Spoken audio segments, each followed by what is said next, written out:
bit of how the setup is going to work. We will have each of our panel members present themselves as their character, and then after that, we'll ask Mr. Wassmuth to respond to any of that, have a little bit of interaction within the panel itself, and then open it up for questions from you, the audience. So with that in mind, we'll go ahead and proceed. I would remind the panel members particularly, be sure you use the mic. If you would like a handheld mic to move, that's fine too, but for purposes of recordings, we would like to have everything on. So we're here this afternoon then to discuss the historical quest for human equality. Equality as defined by Webster includes phrases such as having the same value as another, having the same rights, privileges, or status, and being the same for all members of the group. We have heard in the presentation this morning, as well as some discussions last night, that having equality is not necessarily the same as having freedom. We have written into our government that all men are created equal, giving us that freedom, but it's not quite the same as having the equality that we each strive to have. So we have with us guests today who will are mostly unsung heroes, many of them whom you maybe not have not heard of in the past, especially as living in this century. But we're going to go back in history a little bit.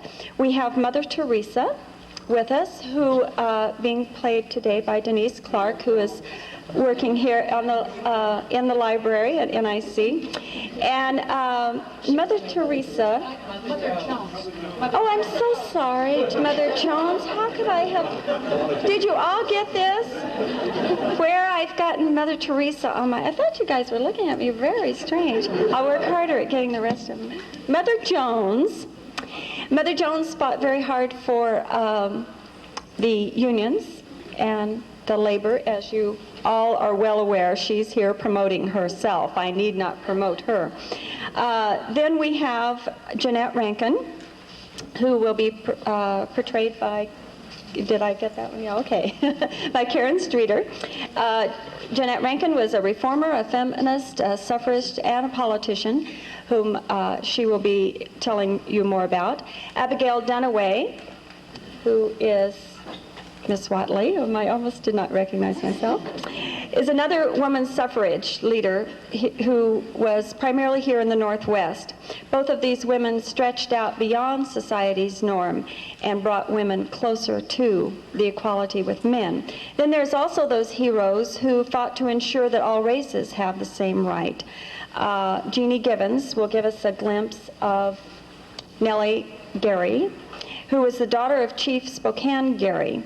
Jeannie herself is a member of the Coeur d'Alene tribe. She is also a descendant of the character whom she is going to be playing, as well as being on the Board of Trustees for our college.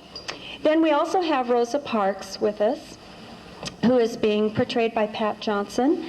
And Rosa was a black woman who refused to give up her seat on a bus in Montgomery, Alabama, to a white man who came on board and thus evolved her history.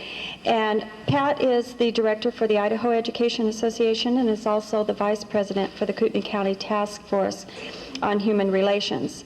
And then finally, we have William Lloyd Garrison with us, who was an American civil rights activist in the mid-19th century, and that is portrayed by Mike Bundy, who is also on staff here as one of the instructors in history for North Idaho College. These figures stood firm, some of them sat firm, as did Rosa Parks, but all for fighting for equality. So with that, I would like to go ahead, and before I do forget, though in case I forget, Bill Wassmuth, I hope you heard him this morning. He is our keynote guest today, and he's currently the executive director of the Northwest Coalition Against the Malicious Harassment. And this is, of course, the group that is fighting bigotry here in the Northwest. I will turn this over to you, ma'am.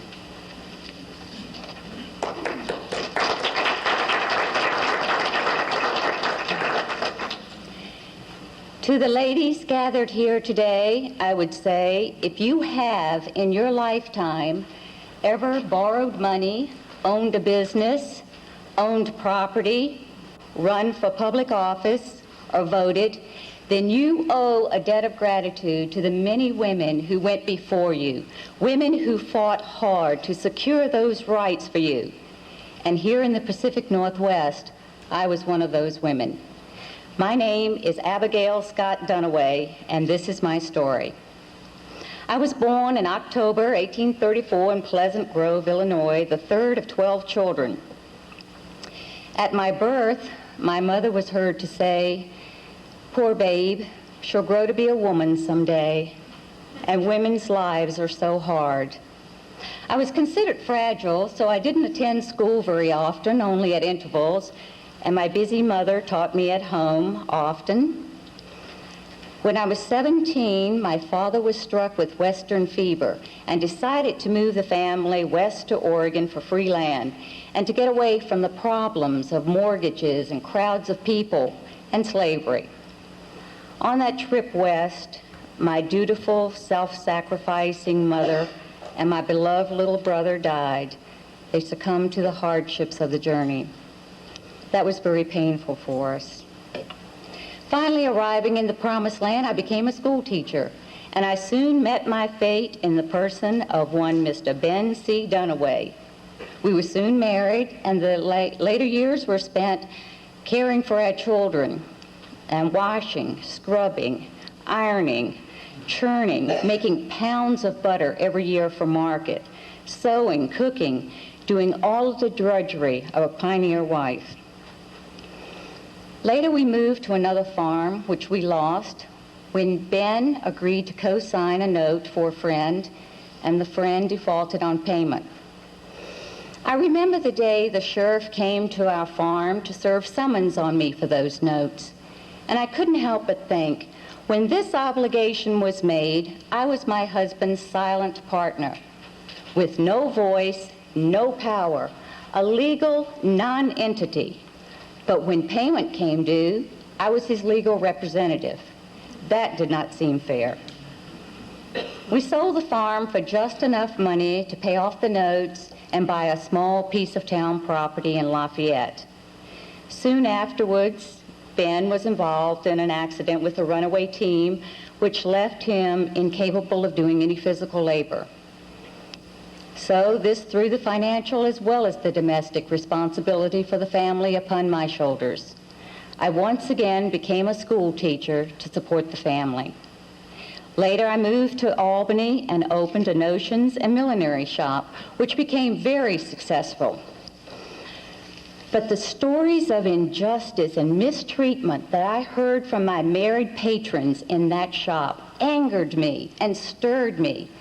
One night as I was relaying one of these stories with anger to Ben, he said, "My dear, don't you realize things will never be any different for women till they receive the right to vote?"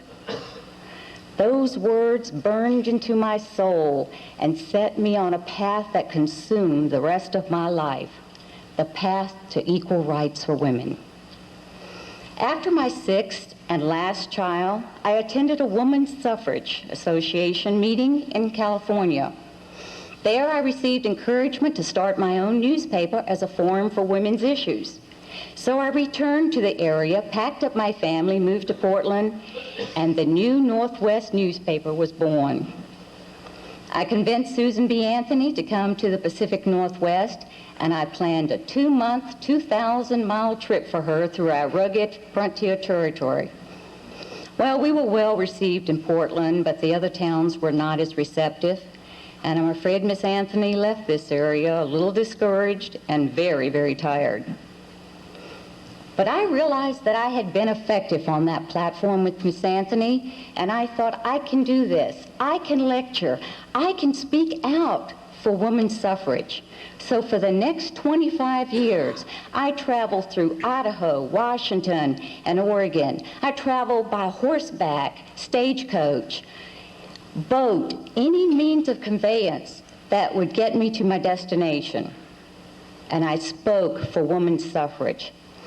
I spoke out against the illegal injustices that women had to endure.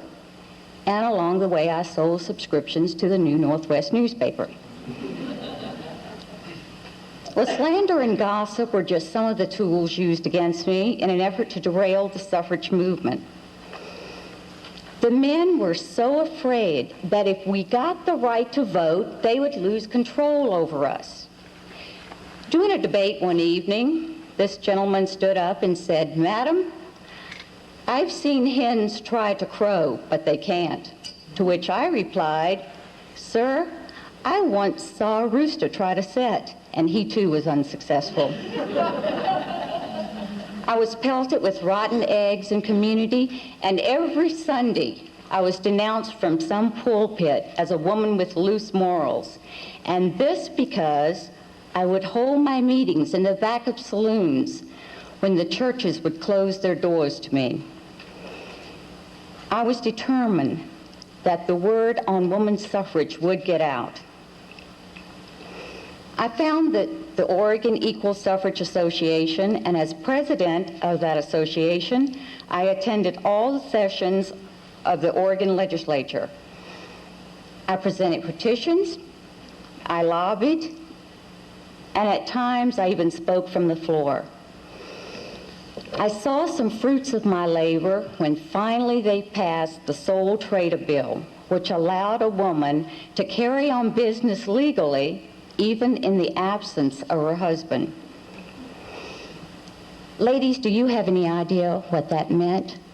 Prior to that time, we had no voice in the law. We did not exist as far as the law was concerned. We were legal non-entities. A few years later, I rejoiced when they passed the Married Women's Property Act, which finally gave wives the right to own property, keep wages, and manage, sell, or even will their property. We also received the right to vote on schools, and that was a significant form of power in local politics. Despite a continuing admiration for Susan B. Anthony, I became estranged from the politics of the Eastern suffrage movement as they sought to link women's suffrage with prohibition. I predicted, and I was right, that many men who believed in women's rights would not support a movement that also embraced prohibition. Personally, I believed in moderation in all things, but did not think it was up to the government to determine if a person should have a glass of wine with dinner. And speaking of that, maybe I should have a glass of water.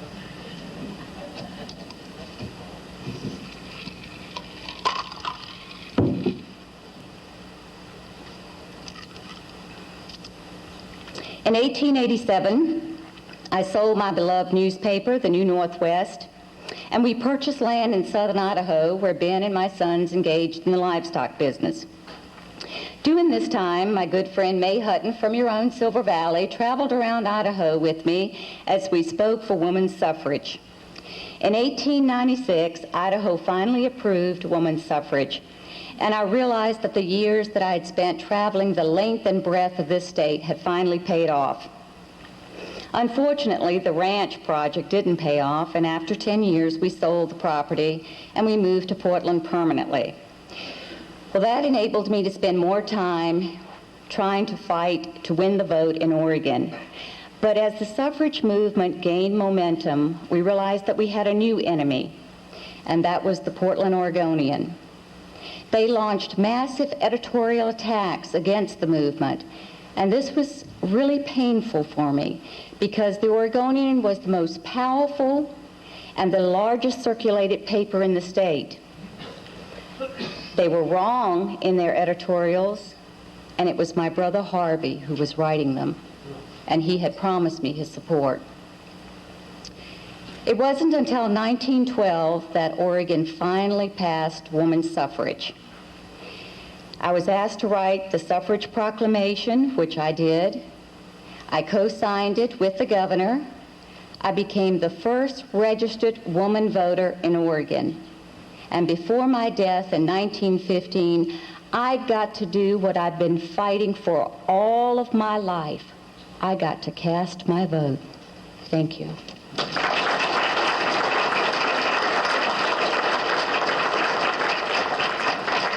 Thank you, Ms. Dunaway. And now we would like to have William Lloyd Garrison come and speak to us from pre-Civil War times.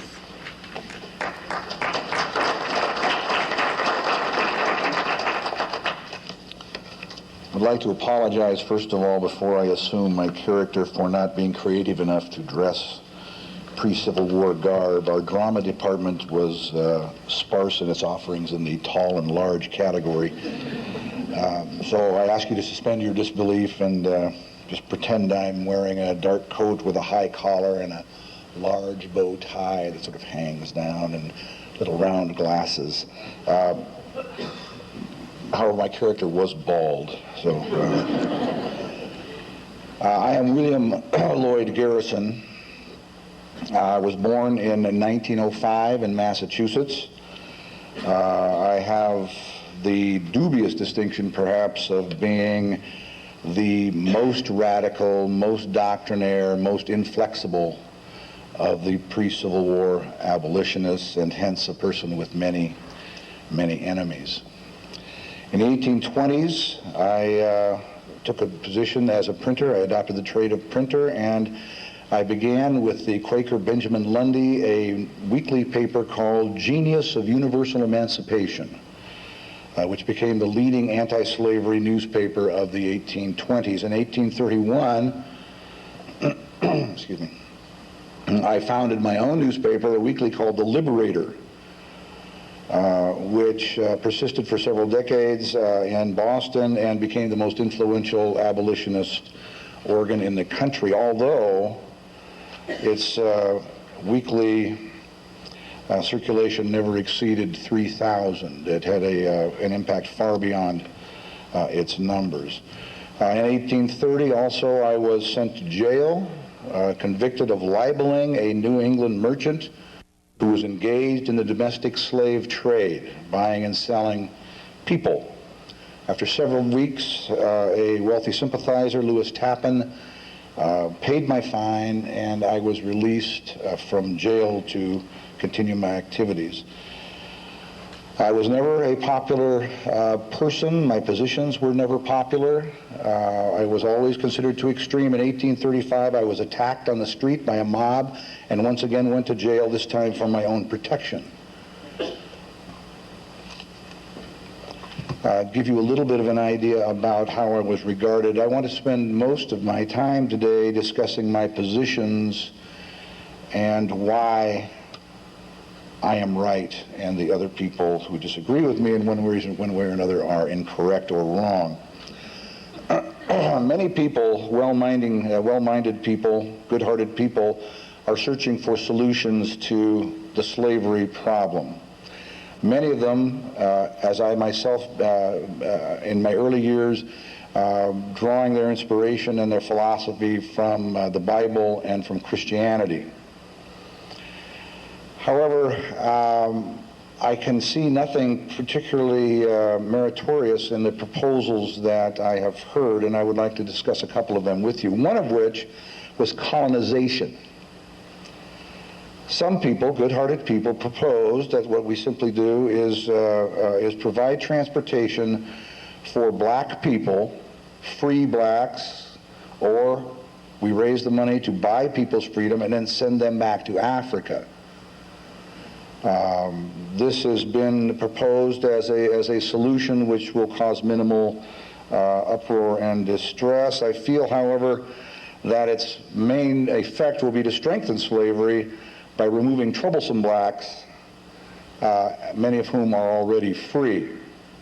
This is not something that I can endorse. Another proposal is what is called gradual emancipation. That is, what we will simply do is, again, neither the government, people in government have proposed it, private societies have proposed it. We will simply buy people's freedom from their slave owners and gradually eliminate slavery over time that way. I see no merit at all in making people rich because they have owned other people. I oppose this view as well. One of the positions I hold which has made me intensely controversial and viewed negatively by many, is my opposition to a document many people hold sacred, that is the United States Constitution, which at one point I termed an agreement with hell. And I would like to point out to you just why. In Article 1, it reads, representatives and direct taxes shall be apportioned among the several states which may be included within the Union, according to their respective numbers, which shall be determined by adding to the whole number of free persons, including those bound for service for a term of years and excluding Indians not taxed, 3/5 of all other persons.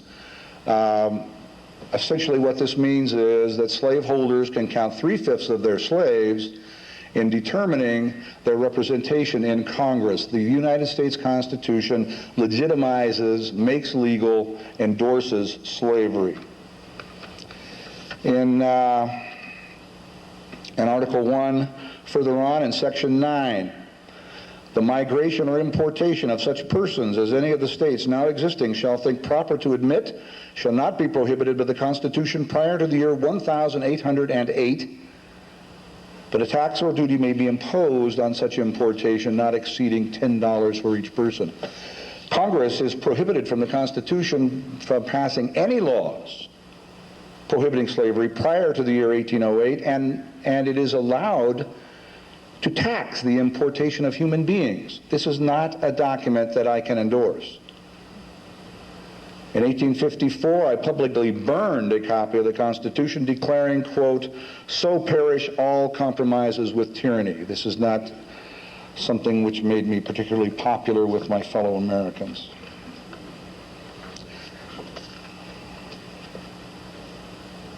My position on slaves themselves, or slavery itself, is an extreme one, regarded as extreme by many.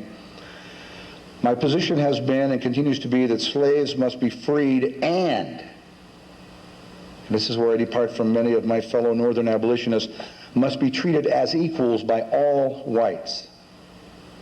Free and equal, not just free. Now, my position is not just equality and freedom for slaves. I believe strongly in equality and freedom for everybody. Fellow members of the Anti-Slavery Society, the Grimke sisters, Sarah and Angelina, who actually fled the South for their anti-slavery views, have been prohibited from participating fully in the anti-slavery movement. It is my position that our object is universal emancipation to redeem women as well as men from a servile to an equal condition.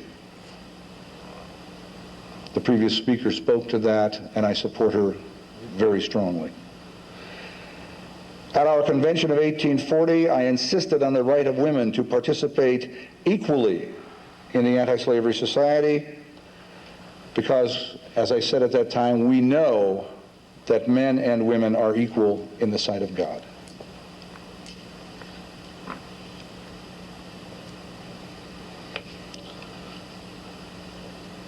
Another position I hold, which is not calculated to endear me to my fellow Americans, is my position on religion and the ministry. Many churches are lukewarm in opposition to slavery. Some are even endorsing slavery. And some even quote Scripture. And I even condemn the Scripture and those places that seem to sanction slavery, as when St. Paul said, quote, servants, obey your masters, often quoted by Southern pro-slavery advocates as biblical justification for slavery. There is no justification for slavery. Well, my opposition took a number of forms, some physical. In 1830s, the Georgia legislature, mind you, offered a $5,000 reward to anyone who would kidnap me, bring me to the South to be tried for inciting rebellion.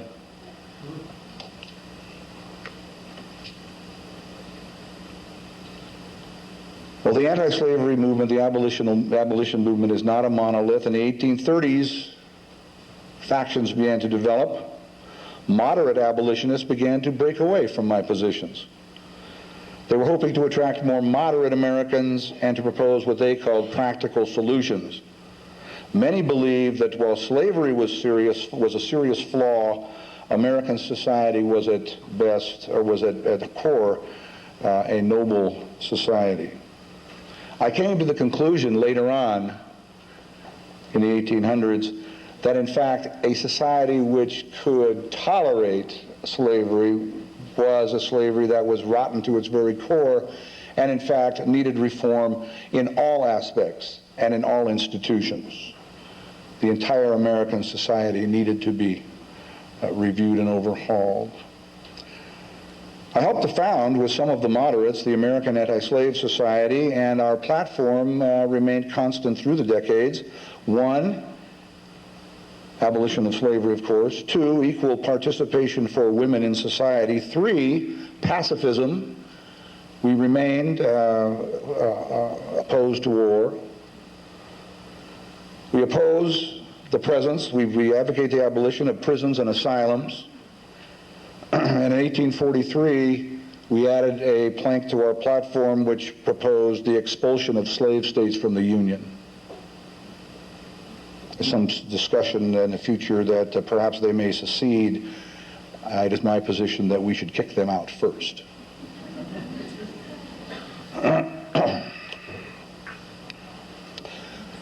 The major financial supporters, the Tappan family, for example, the minister Theodore Dwight Weld, the Grimsey sisters, all split away from me and my position in pursuit of more moderate solutions. In 1848, a new party, a political party, was formed, the Free Soil Party, and its position was to stifle slavery's expansion into the new territories of the West, leaving it alone where it existed but prohibiting its expansion. I denounced this position as a racist attempt. I called it white manism, a racist effort to keep the territories lily white, not permitting blacks into them. My good friend and colleague Frederick Douglass supported my uncompromising approach for a time. He told white audiences, quote, when he spoke, "Slavery brands your republicanism as a sham, your humanity as base pretense, your Christianity as a lie." However, in the late 1840s, he broke from my position as he became to advocate, the Constitution as a noble document, a position I never could take. In 1857, at an anti-slavery convention, I once again advocated disunion, expulsion of the slave states, the 15 states which held slaves. The sooner the separation takes place, the more peaceful it will be. But whether we have peace or war is a secondary consideration. We must separate. And finally, my position on President Lincoln's emancipation program. His position, as far as I was concerned, far too moderate. His goal, even as he enunciated the Emancipation Proclamation, was the restoration of the Union. And he proposed and reaffirmed his intention to compensate slave owners for slaves who were freed. I condemn this approach and continue to do so, for there's no reason that I can see that slaveholders should be enriched for their participation in an evil institution. It is therefore my position, an uncompromising, unbending, unyielding position, that slavery must be done away with, and not only that, that the slaves once freed should be treated as free and equal participants in American society. I remained a minority voice and isolated even as the Civil War was fought and ultimate emancipation took place. Thank you.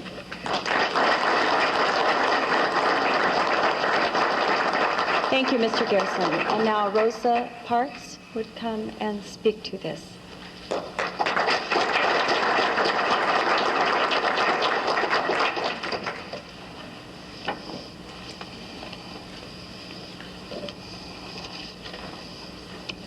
Good afternoon.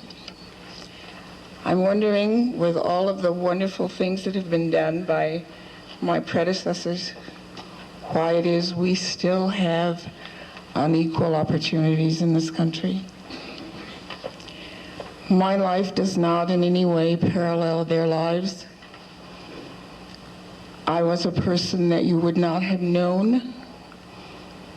I am a person that you still may not know, because my position in this life was very different. First, I was a black woman in the South, and black people in the South had no rights for equal opportunity. I was born in Tuskegee, Alabama, to Mr. and Mrs. McCauley. And prior to my sit down on the bus, you probably had not heard of me. However, I was active in my community.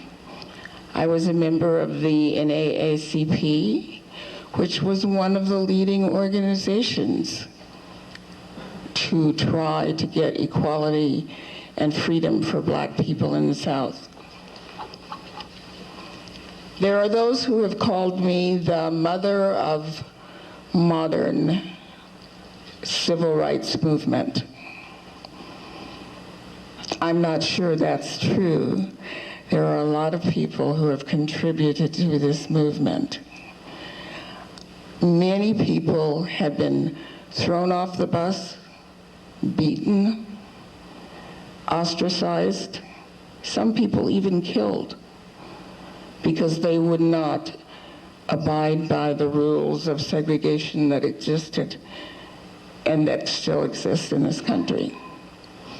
There were laws that prevented people from, for instance, getting on the front of the bus. We had to enter front of the bus, pay our fare, exit bus, go to the back of the bus, sit in the seats that were designed for us. However, if there was a white person on the bus who did not have a seat, the expectation was that we would get up and give them our seat. Man, woman, child. If you were black, you gave them your seat. There are those who say that the reason I did not give up my seat was because I was tired that day. I worked as a seamstress. I work as a seamstress at a Fair department store.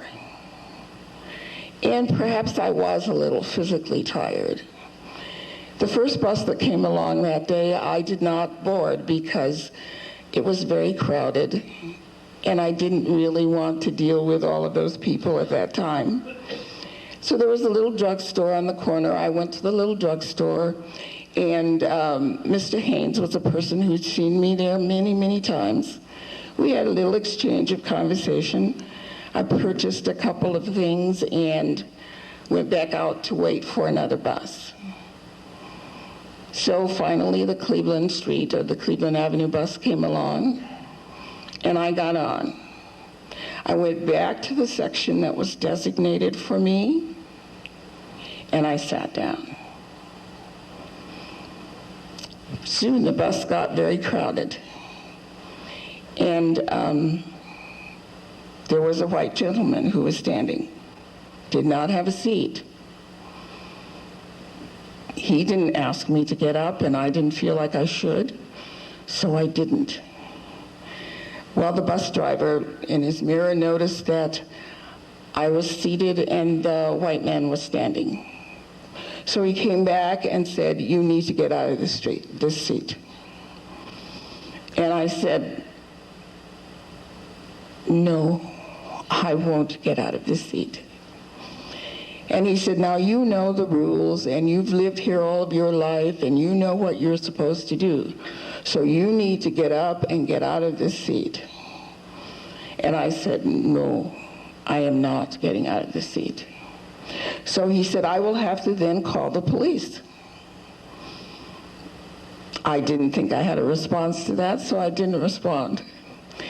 He put the brakes on the bus, picked up his change or his coin holder, couldn't leave that there with all these black people on the bus, left the bus, went out and got not one, but two rather large policemen.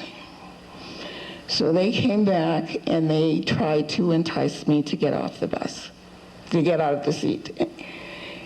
They said, you know the rules, you've lived here a long time, you should move yourself from that seat.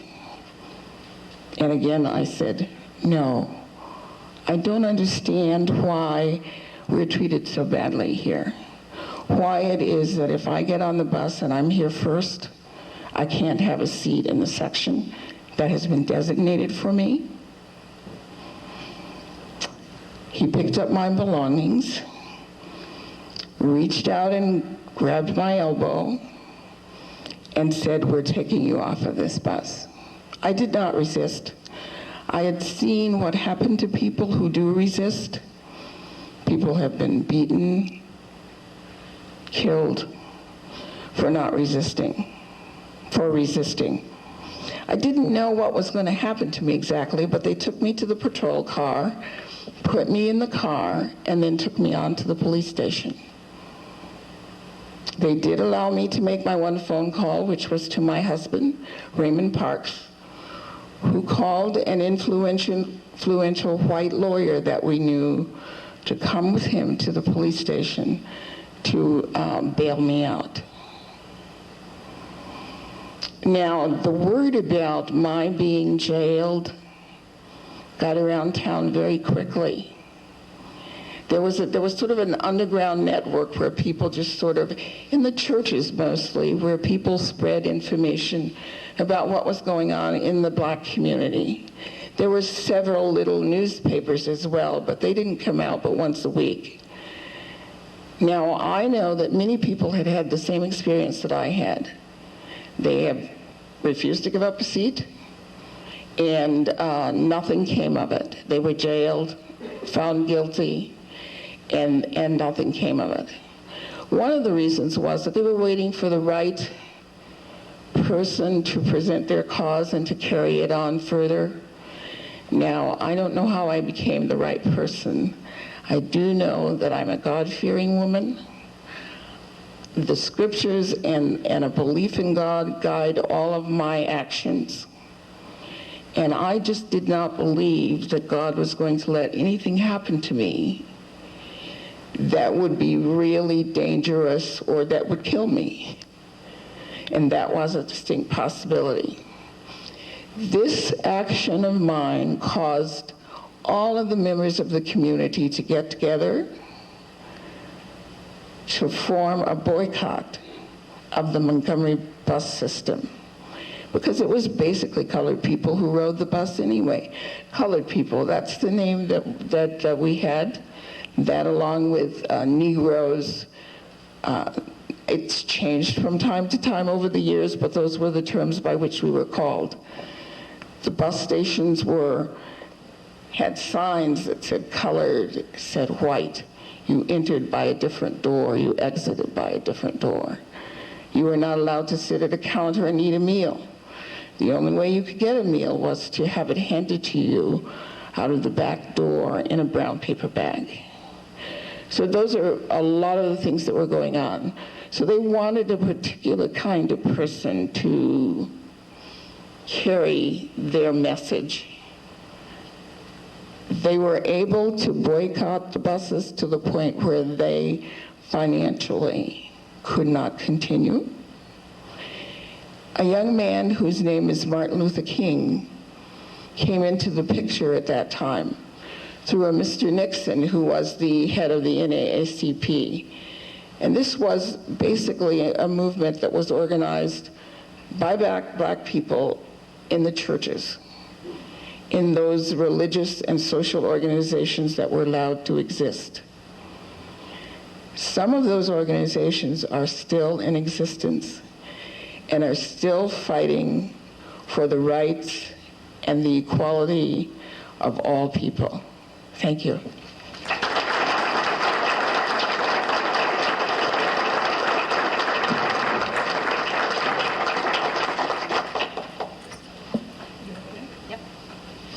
Mother Jones.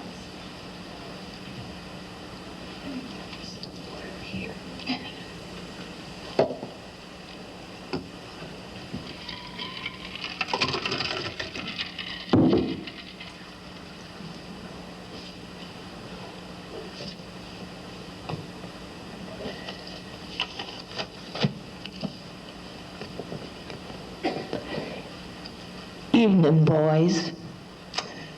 Now, most of you here in the audience, you know me. I don't have to introduce myself to you. I'm Mary Harris Jones, known to most of you boys as Mother. Mother Jones. I want to thank you for coming here tonight, this evening, to this Union rally. The fact that you're here is a testament to your courage. I might say your wit also, as well as your courage. I don't see too many heads banged up by the mine owners, goons, and detectives, so I assume you made it through their lines. You'll have to pardon me for a moment here. I'm an old lady. I get a bit out of breath. I just came in, walking and riding the trains.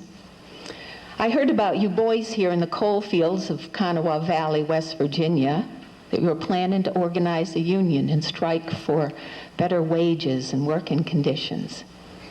And so I said to Mr. Ratchford, that is the Mr. Ratchford, President of the United Mine Workers of America, that I was going to hop the nearest freight train and I was going to hike the back roads of this here benighted country to get to you boys here tonight. Now, I've got no home. My home is where my feet lead me.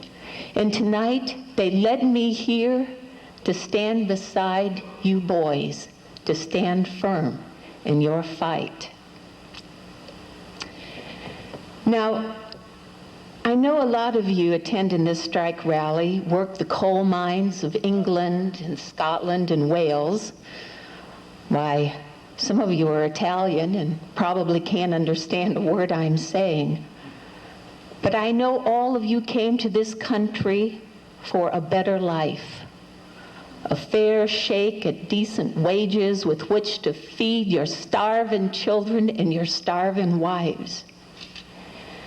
You came here to escape hunger and exploitation, and boys, you tell me what you found when you came to the coal fields of this country. You tell me, and you tell me if I'm not telling it true. You found more hunger and you found more exploitation. The likes of those blood-sucking leeches, the Rockefellers, the Fricks, and the Carnegies, have kept you in a state, boys, that I can only describe as slavery. While their bellies grow fat, I want you to take a look right now at your own belly and tell me what you see. I'll tell you what you see, boys. You see your bellies touching your backbones. Why, those itty-bitty, worthless, yapping lapdogs of the Rockefellers eat better than you and your children. I know what it's like to be poor and hungry. I know what it's like to live your life. I've traveled the coal fields of this country for nigh on to 20 years. Now, has anyone ever told you, my children, about the lives you are living here? Has anyone helped you to understand how it is that you came to pass your days on this earth? Have you told each other about it and thought about it among yourselves so that you might imagine a brighter day and begin to bring this brighter day to pass? Well, if no one has done so, I will do it for you today. Now, let us consider this together. For I am one of you, and I know what it is to suffer. I'm now going to paint a picture of your life, boys. And you tell me if I'm not telling it true. You say, Mother Jones, you don't know what you're talking about. Or you tell me, Mother Jones, you know what it's like. You started working as a young boy in those dismal caves under the earth, dripping with moisture, often so low that you had to crawl into the coal veins and lie on your back in the muck to work the coal. You were stooped and your joints ached before you were 30. You had a miner's constant cough, and eventually the coal dust in your lungs would stop the very air you tried to breathe. The coal dust ground into your skin. And look at your hands, boys. Look at your hands. Look at the quicks of your nails. They're broken and your knuckles are scraped, working the coal. And the sulfur water in the mines ate holes in your clothes, it ate holes in your shoes, why it ate holes in your very skin. And that bit of bacon and beans in your dinner pail, well, it failed to stop the craving in your empty belly. And the thought of the barefoot children and the wife at home, the sick mother, was all too dreary to make homegoing a cheerful one. You worked 12 to 14 hours a day in these mines, 6 days a week. Well, Lord, every day you came up out of that mine alive, you thanked God, because you never knew when you went down if there was going to be a cave-in, was there going to be a fire, was there going to be methane gas escaping. You never knew. You never knew whether your children were going to be orphans the next day, whether your wife was going to be a widow. And the mine owners are nothing but pirates and high-class burglars. Why, they herd you into shacks most people wouldn't house their dogs in. The sanitation is so bad that the sickness plagues you and your family and your children. Your children die, and they die, and they keep on dying. The wind whistles through the warped boards and in the winter, and the heat and the stench drive you out in the summer. And everything is owned by the company. You're paid in script, not hard cash, but script. And then even the company store gouges you with a script that they issue you. You're forced to live in company towns that are so isolated that you can't get the word out about your working and living conditions, and you can't unionize, and your head is nothing but a handy post for some coal operator's goon to bounce his stick off of. Your children can't go to school because they've got no shoes to wear in the winter. And to pay for your pestilential housing and your scanty and poor food, you've got to put your young sons to work in the mines. They work hauling coal carts, or they work as breaker boys, picking the slate from the coal. I've seen their little fingers crushed by the coal. I've seen their hands bleeding on the lumps of coal as they pick it from the slate.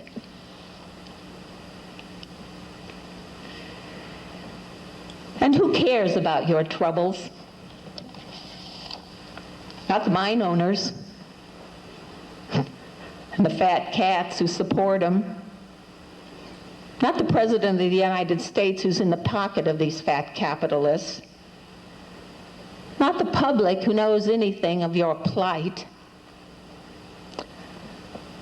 Only you care and will support one another. Oh, you pity yourselves. I've seen it. You pity yourselves, but you don't pity your brothers. Or you'd stand together and you'd help one another and you would fight with one another. You boys know that the company owns the teachers, the law, the ministers, everything in your company town. Oh, boys. Let me tell you about the ministers in your camp. Them fellas, they're owned body and soul by the ruling class. Do you ever find a minister preaching against the guards? The mine owners cheat and rob and starve you miners, and they give you Jesus on Sunday. There are times I wish to God Almighty, I wished I was God Almighty. I'd throw something down some night from heaven and rid the whole earth of the whole blood-sucking bunch of them. So don't you be hoodwinked by the churches. The group you should belong to, boys, is the union, not the church. No church in the country would get up a crowd like this, because we're doing here this evening, we are doing God's holy work. All the churches here and in heaven couldn't put the fear of God into the robbers, but our determination has made them tremble. Now tell me, boys, are you brave men?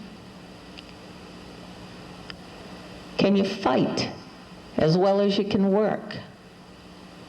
You know, I don't know what you'll do when I leave here, but I know what I'd do if I were in your place. I would say we will all go down to glory together, or we will die. We will all go down to glory, or we will die and go down. We must stand together. We'll only go to glory together if we stand together.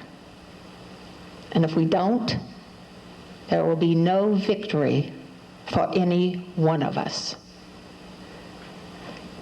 And in my parting words to you boys are these. They're words I've said many times. They're words I'm known for in the coal fields from one end of this country to the other, the coal fields of Kentucky and the coal fields of Pennsylvania and West Virginia, coal fields of Colorado. These words are, pray for the dead, boys, but fight like hell for the living. Thank you.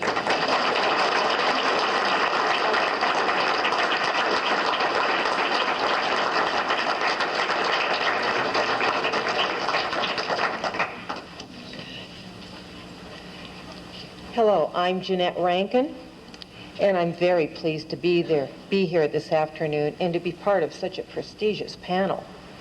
I've long been an advocate for women's rights, not just for women though, but for children and men as well. I was born in 1880 in what was then Montana Territory. I led what could probably be considered a sheltered life as I was growing up. My family was financially comfortable. We had a ranch outside of Missoula, and then we had a home in the city. I majored in biology at the University of Montana and then taught for a short time in Whitehall.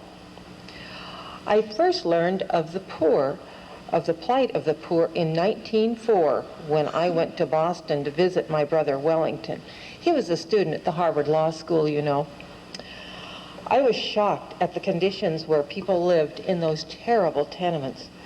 It was terrible for everyone, but the poverty for the children and the women were the most disturbing. I tried to help, but it seemed like there was so little I could do. I returned to school, this time to the New York School of Philanthropy, which later became Columbia University, and became a social worker. For a time, I worked in the Children's Home Society in Spokane, Washington. Some of you may be familiar with that organization. I believe just last week there was a fundraising event for it. It was while I was in school in New York that I really became aware of the disadvantage of not having the vote. I read a pamphlet about women's suffrage in which a statement was included that men didn't think that women were capable of helping to run the government. I was absolutely outraged. I had thought that the reason that women didn't have the right to vote was simply because we hadn't asked for it. It never occurred to me once that we were not capable. And then I came to realize, too, that our efforts to improve society would only be marginal without the vote. And of course, you know, back in the days of the American Revolution, one of the cries was no taxation without representation. Well, here was half the population in that same boat, and this was 1910. I joined the American Suffrage Association, led by Carrie Chapman Catt. As a member of that association, I worked for suffrage in several states, among them California and Washington. I was so pleased when Washington approved suffrage in 1911. The organization sent me back to New York in 1912, and there I met a young senator named Franklin Delano Roosevelt. He was absolutely insufferable. When I told him that many of the western states were granting the right to vote to women, he said that was all well and good in the West, but it certainly wouldn't work in the East. He was very condescending. And he wasn't interested in my stand on pending litigation or legislation for the 8-hour day for women and children either. Well, my next target for suffrage was my home state of Montana. I visited nearly every town in the state and set up booths at the county fairs. County fairs are great places to make contacts. I helped to kick off parades in which children carried signs, "I want my mother to vote." It was great. And on November 3rd, 1914, Montana granted women the right to vote. While I was working for suffrage in Montana, I was able to establish a fairly good network. So in 1916, I decided to run for the U.S. Congress. My brother Wellington, who was a respected Montana attorney by that time, agreed to become my campaign chairman. Even then, there was a lot of pork in Washington, D.C. During my campaign, I often brought up the fact that they were willing to spend $300,000 a year to study hog fodder, but they were only willing to spend $30,000 a year to study the needs of children. Well, I felt that if the federal government thought that hogs were more important than children, it was certainly time that a woman had a say. I was often asked why a woman should be elected to Congress, and my reply was, there are hundreds of men to care for the nation's tariffs, the foreign policy, and irrigation projects, but there isn't a single woman to look after the nation's greatest asset, its children. Another platform of my campaign was peace. There was a great war in Europe at that time, and I did not feel that the United States should be involved. I won the election to Congress by just a little over 6,000 votes. The day I was sworn in was so exciting, April 2nd, 1917. Just 4 days later came the most important vote any congressman can make. We were to vote on a declaration of war, bringing the country into World War I. My mail from Montana was 16-1 against our involvement. Many of my friends urged me to vote for the war. Many others urged me to vote against the war. My brother Wellington told me to vote like a man. But how could I vote like a man? I was a woman. The debate for war began at 10 o'clock in the morning on April 5th and proceeded past midnight. Thus, we were to make our vote on Good Friday. I did not vote on the first roll call, but when the second roll was called, I had to. And I did vote. I want to stand by my country, but I cannot vote for war. I vote no. There were 55 other representatives that day, all men, of course, who voted no. But I was the only one who was penalized for my vote. And even though I didn't believe in the war, I did support most of the war-related bills that were presented to the House. After all, we were in the war and we had to do our best to win that war. But there was other work to be done during my term. I sponsored a bill to establish a women's health education program. It failed then, but it was passed later in 1921. I also exposed some unfair labor practices being used by the Bureau of Printing and Engraving. And I presented the Anaconda mine workers' demands to the federal government. I was also a member of a special committee that drafted the women's suffrage amendment. It has been a source of pride that I am the only woman who voted to give women the right to vote. After my term in Congress ended, I spent much of the next 20 years working for peace and for social issues such as the improvement of working conditions in the factories and the prohibition of child labor. But then the rumblings of World War II began, and I felt that I must run for Congress once again. I ran as an isolationist Republican. And this time I directed some of my appeal to the girls. When I was a young girl, I remembered a congressman coming to visit my class in school. And he directed most of his comments to the boys and then turned to us girls saying, "Perhaps one day you'll be the wife of the president." Well, now I spoke to the girls and then turned to the boys and said, "Perhaps one day you'll be the husband of the president." I defeated my Democrat opponent and began my second term in Congress on January 3rd, 1941, more than 20 years after my first term. A few months later, I was again asked to vote for war. Again, even though the Japanese had attacked Pearl Harbor, I could not vote for war. I felt our policies may have been somehow partially responsible for the event. I tried to explain my position when we voted, but House Speaker Sam Rayburn would not allow me to speak. This time, my no vote was the only vote in opposition. My stand cost me my political effectiveness and ended my political career, but I had to vote my belief. The next several years were spent traveling, working for peace, and then, because I was the unmarried daughter, I cared for my mother for a few years. We spent a couple of winters in a lovely city to the west of Missoula, a little place called Coeur d'Alene, Idaho. You may be familiar with that. I was very pleased that I was able to spend my mother's last years with her. But then, going on, 1961, things were getting out of hand again. I was concerned when President Kennedy sent advisors to Vietnam. And I was even more concerned when President Johnson sent large forces of our young men to Indochina and ordered those massive bombings. Some people thought I was too old to be involved in politics anymore, but the Jeannette Rankin Brigade was formed. And on January 15th, 1968, when I was 87 years old, I led 5,000 women in a peaceful march on the Capitol in Washington, D.C., protesting our involvement in Southeast Asia. It is never too late. It's important that we follow our beliefs and work for the betterment of our society, for the rights of all, men, women, children, black, yellow, doesn't matter. And also, until there's peace in the world, none of us will be truly free, nor will any of us be truly equal. Thank you.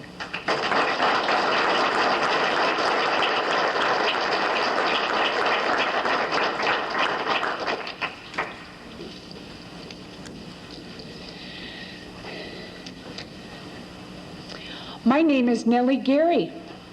I was dead. I had been in the spirit world for 70 years.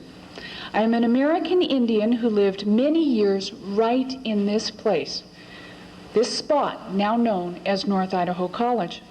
It warms my heart to be here again.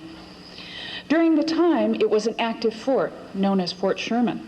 I worked as a laundress, ironing, cleaning, and washing for the soldiers here. But I come here today not to speak of myself, but to speak of the work of my father, Chief Spokane Gary, born in 1811, the son of Elam Ekum Spokane, which means child of the sun. He spent his boyhood along the Spokane River, the neighboring lakes, Hayden, Coeur d'Alene, and Liberty, and west of Post Falls and into the Spokane Valley. Spokane Gary was among several young Indian boys who was selected by the Hudson Bay Company to attend a school at the Red River Colony for formal and religious education. Here, Spokane Gary begins his quest for the good life. With white settlement of this region becoming more of an impending reality, Gary was willing to prepare himself and his people for the upcoming changes. He learned to speak, read, and write fluently in English and in French, adding to his 4 spoken Salish languages, Coeur d'Alene, Spokane, Kalispell, and Okanagan. Now, I understand your county commissioners made English the official language of this place. That is a shame. At this spot, at this place, commerce, diplomacy, trade, and negotiations were conducted peacefully and creatively among Indians and settlers in 6 different languages. Upon his return in 1830, my father rose in prominence among his Spokane Indian people and was made their chief. He was given 2 wives, a Umatilla and a San Pole. Nina, my mother, was his favorite wife. They lived together a very long time, and as she grew blind, Father gave her exceptional care. I was born shortly after, and I have 8 brothers and sisters. In 1830, this was Father's time to shine. He became a Christian preacher and preached to Colvilles, Nez Perce, Okanagan, and Flathead tribal members. His only religious tools were the 10 Commandments, a Bible, and a catechism. As a result of his work with the Spokane tribe, they became primarily Protestant.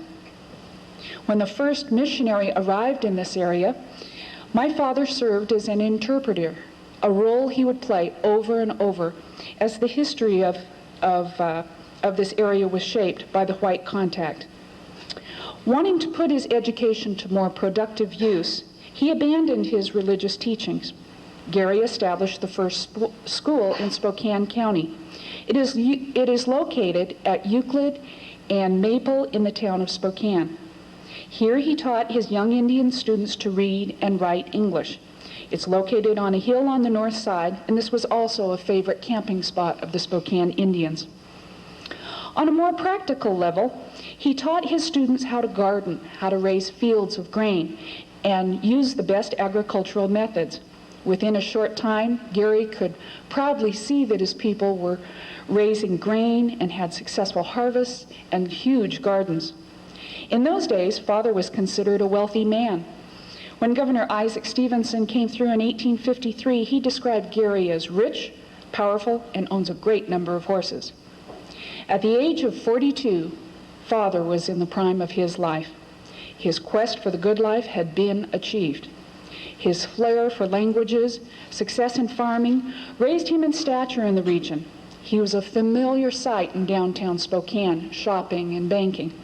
He was friendly to all people and included among his friends many non-Indians.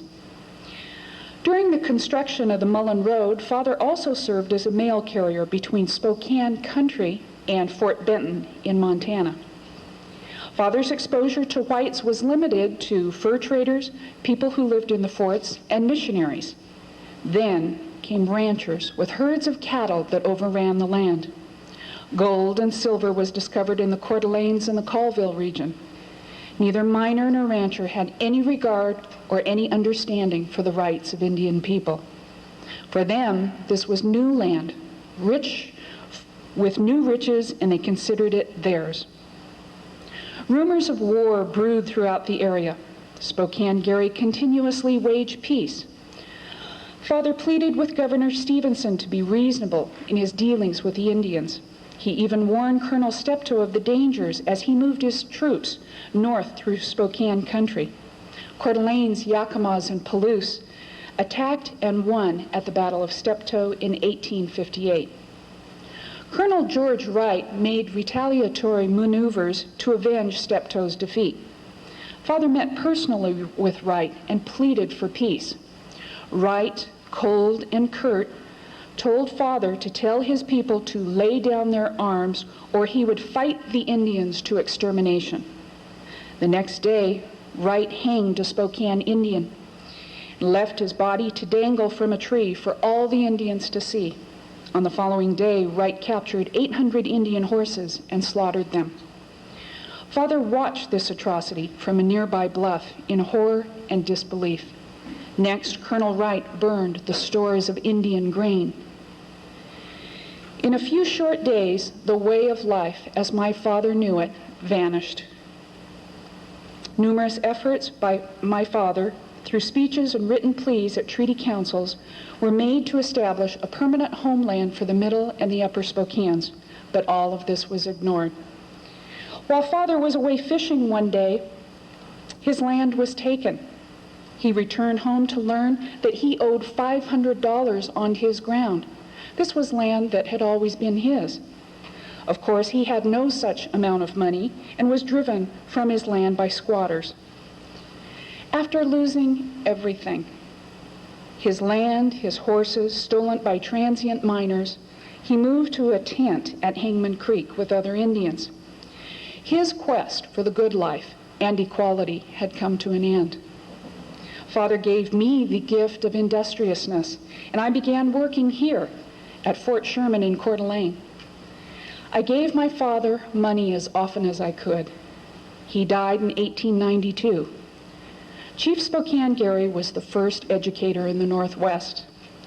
Often overlooked by historians, I know and I tell you, he was a peacemaker, a religious man, a distinguished man who helped shape the region. The Indian people in the spirit world look down and watch what is happening to the races. There is great concern over the treatment, even to this day, of Indian people. We ask you from the spirit world to please remember we were the original people who honored the water, who called the earth our mother. We ask you to respect each other and to please take care of the land. Thank you very much.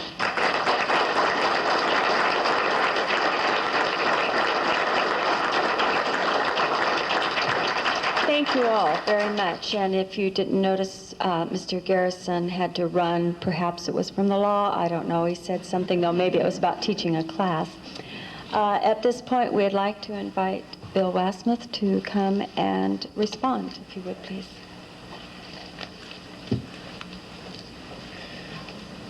I think all of you probably want to get into this conversation as soon as possible, so I want to make just a couple of very short remarks in response to this wonderful, wonderful panel. I was very moved by them and inspired by them, both by the messages that were given in character and also by the quality in which they were given. These people obviously put a lot of work and a lot of time and a lot of effort into that, and I really, really applaud them for it.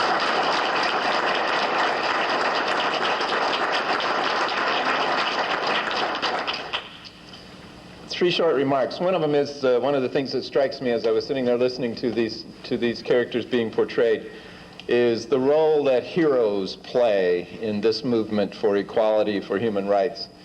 Heroes that come sometimes, many times, from very ordinary kinds of backgrounds, but are thrust either by their own choice or by circumstances beyond their choice, are thrust into a role of being leaders and being heroes. And that's what makes a movement go. That's what gives it its energy every so often, is that these kinds of people surface and that they play those roles and that they're willing to take up the role once it's there and once it's given to them. The role of heroes. And it also struck me that while we have come a long way, thanks to these characters that were portrayed here, we have a long ways to go. We can go past or around any one of the characters. Women's suffrage. Indeed, women have votes and have had it now for some decades. But we still lack experience of that presence in our political system in terms of elected office. A few in Congress, yes, and certainly Secretary of State Albright has made a significant step forward, but no president, no Speaker of the House, no head of the Senate, Women have not been into those kinds of positions yet, which leads me to believe that just the vote on its own has not been enough. We have another step to go in this whole process. Or free and equal in terms of the treatment of those who were formerly slaves, people of African American descent in our population, with Mr. Garrison and with Rosa Parks. Free, yes. Equal, no. No longer sitting on the back of the bus by necessity, that's true, but still sitting in the back of the economic bus all too often in our society. Free, yes. Equal, no. Equal in terms of economic opportunity, all too often, no. And Mother Jones with labor. Certainly conditions have improved, and certainly we no longer have some of the slave labor kinds of things that were fought against and that she fought against in those days. But we have issues today. We now in American business ship our business over to foreign lands where we can get slave labor kind of prices and still gouge exceptionally high profits. We do that all the time. And the labor movement in our own country has suffered in recent years, has gone awry. Some to internal problems and some because somehow management and business have again gained control all too often, and we're downsizing to the chagrin and to the loss of laborers and employees on many sides. The labor movement needs a revitalization in our land. It needs some new heroes. It needs some new Rosa Parks. Jeannette Rankin with her peace movement. Indeed, we have made peace. Indeed, we are not involved in a major war right now. But we still commit a massive, massive portion of our budget to weapons of war. We still are one of the chief exporters of weapons of war to other countries. We've just made a commitment to a new fighter bomber in the United States for some 400 plus issues of it, 400 and some new fighter bombers, that if my math served me right was going to come to a bill of like $110 billion to build and develop this 400 new fighter bombers. A society that's willing to commit that level of our budget to fighter bombers at a time when we're at peace, when we're trying to establish a balanced budget on the backs of those who are poor and are in need, is a society that still has some ways to go. We need more Jeannette Rankins as well. And our Native American leaders. While in some cases we have made progress there over the centuries, it is only very recently that another challenge has faced us. And it is still very prevalent in our legislatures for legislation to be proposed that treats Native people somehow as second best, that still is proposed to push them out of the electoral system. It is still very popular in our society to abandon thoughts of the treaties that were developed and to work to nullify those treaties between Native people and the rest of the population. So I guess my point is that we have a long ways to go, and that we need heroes again, and that these people whose characters were being portrayed as being heroes in history are being portrayed by people who are heroes now, as can all of us be as we take steps along this movement to continue the search for equality and for justice. And lastly, just briefly, I was struck by the notion as people were giving their timelines, how much of this movement has happened in the United States in the 20th century. Much of it right at the beginning of the century, but much along the way as well. And I'm thinking that we're coming to the end of the 20th century. We only have several more years. Rather than get all caught up in the panic of apocalyptic millennialism, wouldn't it be great if we as a society or as a portion of society said, we still got some work to do. Let's see if we can't cap off this century by pulling some of these things together and have a really good last couple of years with some new heroes, with some new emphasis on the various things that our heroes have started and pushed, and cap off this century so that we could begin next century not somehow breathing a sigh of relief that we made it through these last couple of years without disaster striking us, but starting the next century looking at these last few years saying, those were some of the best years that we had in that whole century, and we accomplished a lot in the years before, but those were still the best years. Wouldn't it be fun if we could, as a society, look at these last couple of years and say, let's put them together in the best possible way so we can kick off the next century with a running start rather than with somehow just a gasp of having made it across the hurdle. It'd be exciting. I know that's a dream, but you know, the only way we get anywhere is with dreams. These folks dreamed and they put them into effect. Why can't we?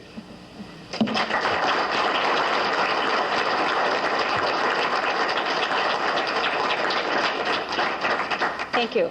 Now it's time for you, the audience. Do you have questions of any of the panel members today? I have a question. Yes. Bill Wassmuth, the director of the Northwest Coalition Against Malicious Arrest.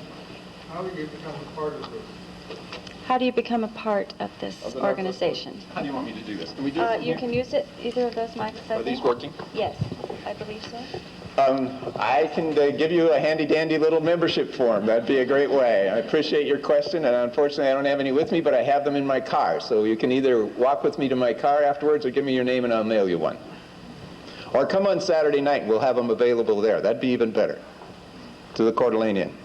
Do we have any more of those forms? Just flyers. For here? The flyers that we passed out this morning? Do you know if we No. brought any of those over? Do we have any more of the flyers about the Saturday night event here? Okay, we'll try to get some more. Are there other questions? Pardon me? Yes, why don't you go ahead and give this Saturday information. night, Coeur d'Alene Inn, 7 o'clock, doors open at 6. Leadership gathering to give people the opportunity to take a stand again to build communities committed to human rights. Strongly supported by the business community in Coeur d'Alene and in the area, the regional gatherings, Spokane to Sandpoint to Coeur d'Alene. The program will be a short presentation on the nature of the problem, but more time spent on models and activities that people can be a part of and can sign on to and can join together in. So 7 o'clock, Coeur d'Alene Inn, be there. It'll be an interesting, exciting time. Thank you. And it's free. Yes. Well, I think we're all very proud of the role North Idaho College has played in forums and in the stand towards equality. But I wonder if any members of the panel have ideas of how colleges and universities throughout the country could show even greater leadership in promoting greater equality. Today we haven't talked as much about the role of education in equality. And I would invite any member of the panel to respond if they have ideas. Okay, the question is to the panel, can any of you respond to how other universities or colleges could help in the equality issue? Summarize? I'll give a first crack at that, and anybody else please join in, especially the people who work here at the college. I've been on the Board of Trustees, Mary Lou, for 5 years, and I wouldn't have believed it until I was on the board. Institutional change is slow. It is so slow. And I'm one of these now kind of people. I hope that on my headstone it says Jeannie Now Gibbons. That's my middle name. Now. I don't understand waiting. We're working on a couple of efforts just in the area of trying to build a bridge between the community college and the Coeur d'Alene tribe. That's not an easy thing, and institutions don't change very rapidly. The tribe, of course, is willing and ready to go, and we just need to keep moving and keep pressing and keep pushing. So this board is very open to working in the area of supporting equality, and we're certainly willing to listen to some ideas. And you'd be amazed how slow this process is. It's embarrassingly slow. Would you like to respond? Well, the only thing I can really add is that we are definitely working towards a bridge with the Coeur d'Alene Indians. The last few years, they have participated in our commencement ceremony. We have gone ahead and sent an invitation asking that they do so again this year. We feel that it's a wonderful tradition to get started, and it certainly exemplifies to the graduates and all of their families the ties that we do have with the Coeur d'Alene Indians, since the college is located on some of their hunting grounds, I believe it was. And I think that one of the things that we do too to help with the diversity is we do go ahead and encourage people from other countries to come. And I think that they bring a lot to the diversity of the community. We have a lot of the Japanese students in our intensive English program, as a matter of fact. And they go out in the community. I believe they stay in other homes part of the time. And I think those things, while they are very small, they all promote more of the diversity that we all would like to have throughout.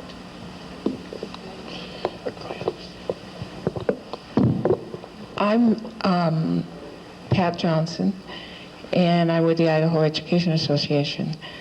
The thing that has amazed me as I go to forums like this is the maturity.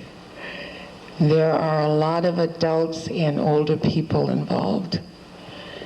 I think that somehow we need to try and get younger people familiar with the issues, debating the issues, reading about the issues. I don't see that happening in Coeur d'Alene, but I may not have been looking everywhere that that's possible. But I think that's one of the things that we really need to do. The state program that I'm familiar with that's starting to form at Gonzaga University, and that Dean John Clute will be here on Saturday night as a part of our program to talk about briefly. In response to some encouragement from the Northwest Coalition and other organizations, they're looking at the establishment of a fully accredited institute on campus to, for lack of a better word, look at the issues of hate. You could put that in a positive term probably and study human rights, but we don't want to lose the fact that they want to look specifically at the issues of hate. Why do people get there? How do they get there? How do you address those kinds of things? Make this a multidisciplinary approach. Make it a degree program. It'll be the only one in the country, actually, if it happens. There are a lot of institutes on multiculturalism and that kind of aspect of thing, but none that really focuses in a multicultural dimension on what is this phenomenon that's been with us in our country forever and that continues still to the present time. And you can look at it from a theological perspective, from a law enforcement, from a historical, from a psychological, from a sociological, from an educational, from a multidisciplinary kind of approach. They're seriously pursuing this. They've already had they've got a team going over there working on it, and on May 21st they're convening a meeting of experts from around the country to gather and help guide them on establishing this thing and getting it set up. It's going to be, I think it's an exciting development for this area where we can provide some leadership on an academic level, on a university level, that will have impact around the country as a model of something that can be done to look in a constructive, deep, thorough, analytical basis. It's a good program. Yes. I don't mean to diminish what NIC has done in this area with my question, but I hear that on other campuses there have established a physical location of a cultural center where students can come in and learn about the different areas, and especially since this college sits on historic grounds for the Coeur d'Alene tribe, do you know what the college has in mind for establishing such a center? Question is, does NIC have long-range plans on instituting a cultural center here on campus? I love that question. That's great. We have some plans, and we're certainly open to some ideas. And what we are proposing, for one reason or another, things get sidetracked. I have been on this board for 5 years, and I've been working on this for 3, and we still don't really have any formal plans put together to present to the board to vote on a budget and to apply ourselves to that purpose. However, here's the rough sketch.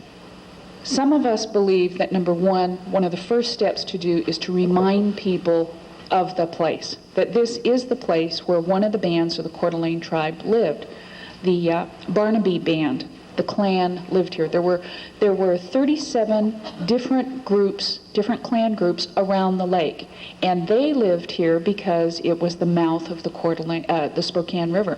Coeur d'Alene Lake flows in, and the fishing was fantastic, and the temperature was great, and there's a reason why people are here. It's beautiful and very mild. Well, there's this cultural tie to this place that is often overlooked, and we need to start by some first things. We would like to do signs on North Idaho College property. I would like to see circling Raven Drive.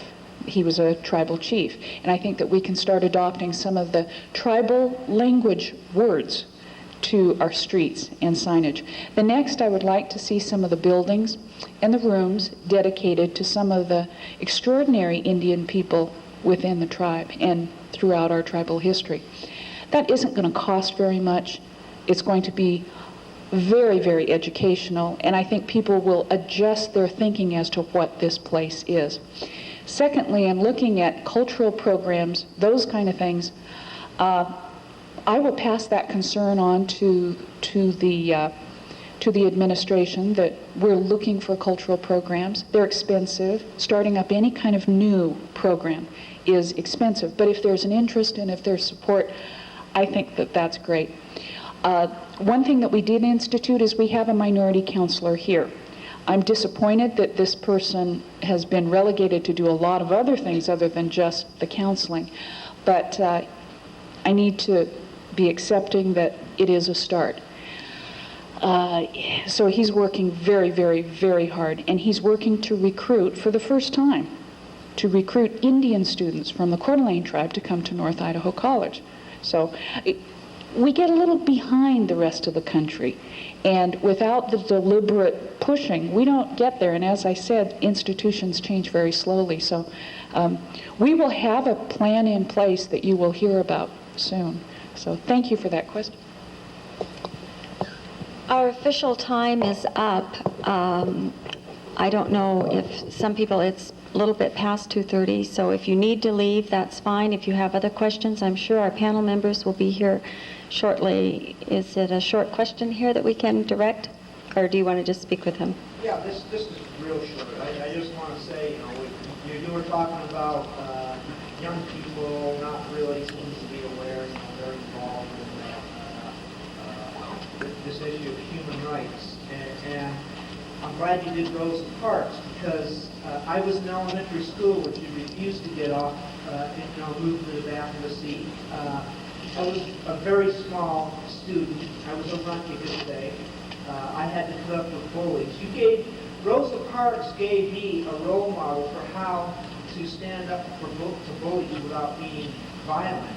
She also, along with Dr. King, gave me a role model, enlightened me in a way that public schools weren't doing at the time, that while the slaves had been freed, African Americans weren't equal, and gave me the example that is one of the reasons why I'm here today, listening to all these panelists, being all these heroes that have been very, very good role models. I think we all need to start being role models ourselves for these people. That's how it will start.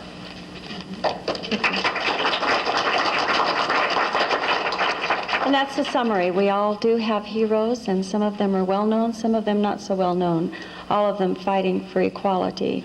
And maybe we haven't reached it yet, but we do have a quest, and let's proceed on for that quest. Thank you for coming today.